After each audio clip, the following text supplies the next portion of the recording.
Dearest Angela, I hope that by some means you have discovered that I love you deeply and would touch you tenderly, warmly, fiercely, if I could, if my enemies were not at present stronger.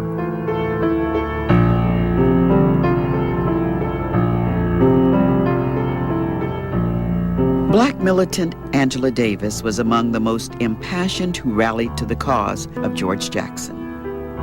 George himself had become that symbol whom we absolutely had to save. The first time I met him was on the occasion of one of the court appearances in Salinas, California.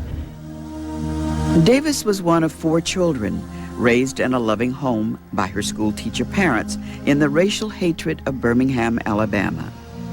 Acknowledged as a brilliant scholar, Davis studied Marxism and joined the Black Panthers.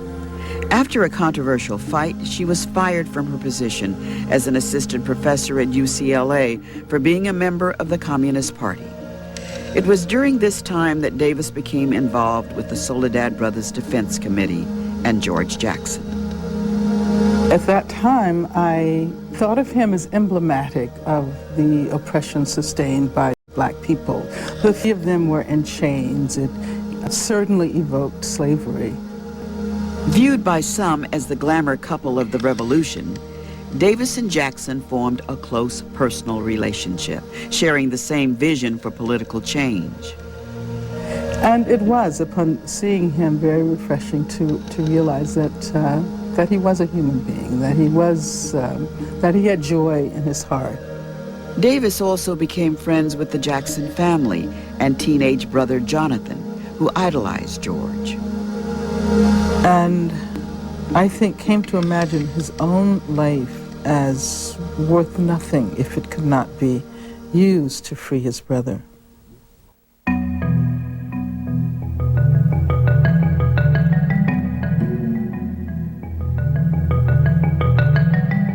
I have a young, courageous brother whom I love more than I love myself, but I have given him up to the revolution. I accept the possibility of his eventual death, as I accept the responsibility of my own. In the summer of 1970, Jonathan Jackson celebrated his 17th birthday. Friends at Jackson's Pasadena High School described him as warm, full of humor, never in trouble with the law. He also had an IQ of 117. He just wanted to make sure that George was not kept in jail. He wanted to make sure that George was freed. He felt like that George had been done an injustice. Jonathan would write, "I have one question to ask all of you. What would you do if it was your brother?" Jonathan, being a young guy, and decided that, he was going to get his brother out of prison by any means he could. And if it meant going there and taking hostages and exchanging hostages for his brother's freedom, he was willing to do that. And that was the plan. On the morning of August 7th, 1970, at approximately 10:45 a.m., Jonathan Jackson walked into the Marin County courtroom of Judge Harold Haley. Within moments, Jonathan pulled out a pistol, carbine, and a 12-gauge shotgun. He announced that he was taking over, adding, "This is it. Everybody freeze." Weapons were given to inmates James McLean, William Christmas, and Rochelle McGee. As Judge Haley, Assistant District Attorney Gary Thomas, and 3 housewives who were serving as jurors were taken hostage, the gunman also stated, "We are the revolutionaries. The Soledad brothers must be freed." Taped under the neck of the 65-year-old judge was a shotgun. As they got out here, then this other bushy-haired, light-haired one came out. He had the automatic weapon.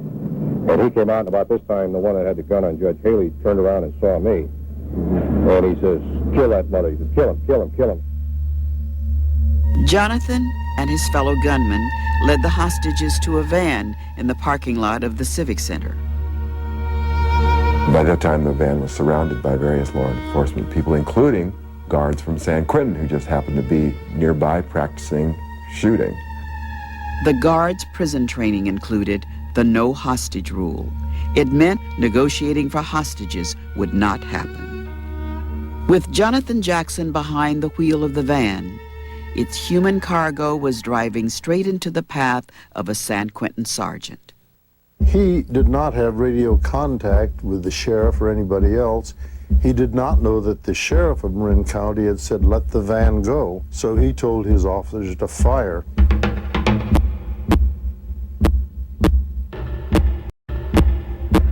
So they're the two really fired the first shot and hit Jonathan first.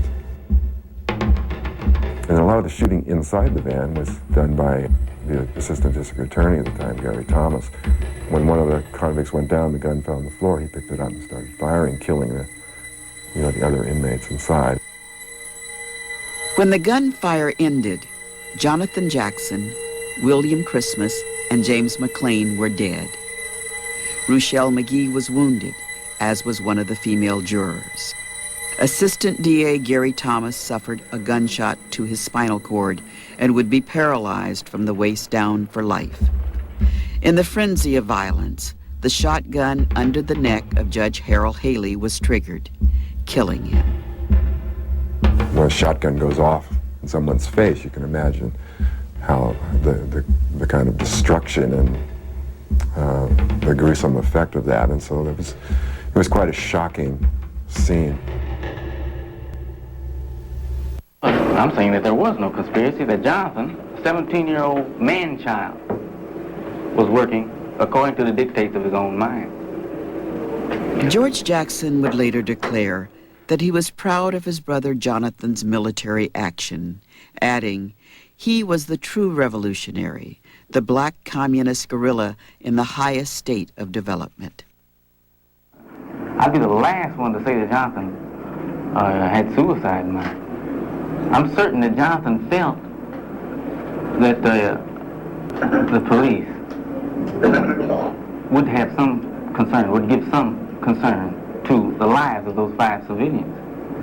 I'm thinking that Jonathan was trying to demonstrate to the public, to the people, just how he felt that these problems should be solved.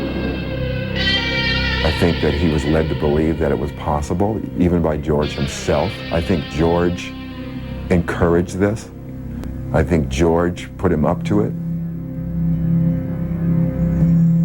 It's very tragic that he died at such a young age. I don't think many of us realized how exclusively focused he was on George. Nobody knows what he was thinking except Jonathan.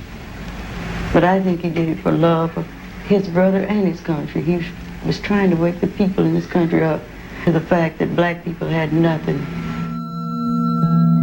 Because some of the weapons used by Jonathan Jackson were bought and registered by Angela Davis, law enforcement officials believed Davis was a co-conspirator.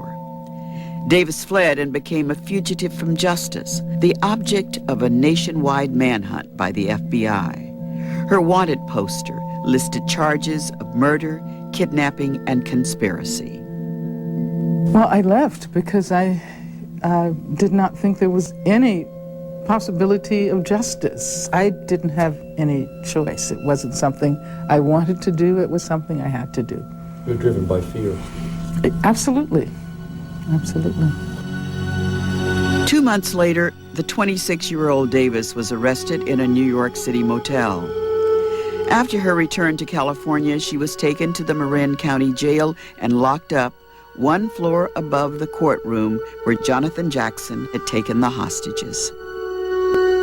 The Jonathan Jackson thing put us on the alert specifically. It reinforced our belief that there are people out there, radicals out there, willing to do most anything in order to make their point or to free George Jackson. The real fatal irony of the Marin County courthouse shootout is that after Jonathan's death, George